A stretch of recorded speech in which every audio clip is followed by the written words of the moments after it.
অত্যন্ত দুঃখজনক। আমি ইতিমধ্যেই একটি ছেলে বা একটি মেয়ে ফ্লোরিডাতে নিহত হয়েছে নৃশংসভাবে। ছেলেটির ডেড বডি পাওয়া গেছে, আরেকজনের ডেড বডি এখনো পাওয়া যায়নি, যেটা আমরা শুনেছি। আমাদের মন্ত্রণালয়, আমাদের ওয়াশিংটন ডিসির mission, Bangladesh embassy, state department, FBI থেকে শুরু করে সকল ফিরিয়ে আনার ব্যাপারে তাদের যে অটোপসি করতে হবে, তাদের যে লিগাল কাজগুলো আছে, এগুলো কমপ্লিট হলে আমরা দেখছি যত তাড়াতাড়ি সম্ভব রিপ্যাট্রিয়েশন করব। প্রবাসী কল্যাণ মন্ত্রণালয় এটাতে সহযোগিতা করছে।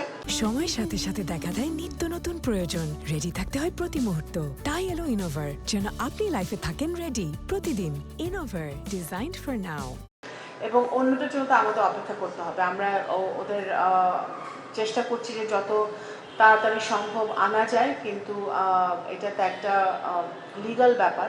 তো সেই জায়গাটায় আমরা যুক্তরাষ্ট্রের সকল স্টেক হোল্ডারের সাথে আমরা গভীরভাবে যোগাযোগ রাখছি। আমরা দাবি করব বাংলাদেশ থেকে এবং মন্ত্রণালয় থেকে যাতে যুক্তরাষ্ট্র এর ইনভেস্টিগেশনটা ভালো মতো করে, দ্রুততার সাথে করে, এবং যারা এই নৃশংস ঘটনা ঘটিয়েছে সেটা বের করে যেন তাদেরকে বিচারের আওতায় আনা হয়, সেটা অবশ্যই আমি দাবি জানাবো।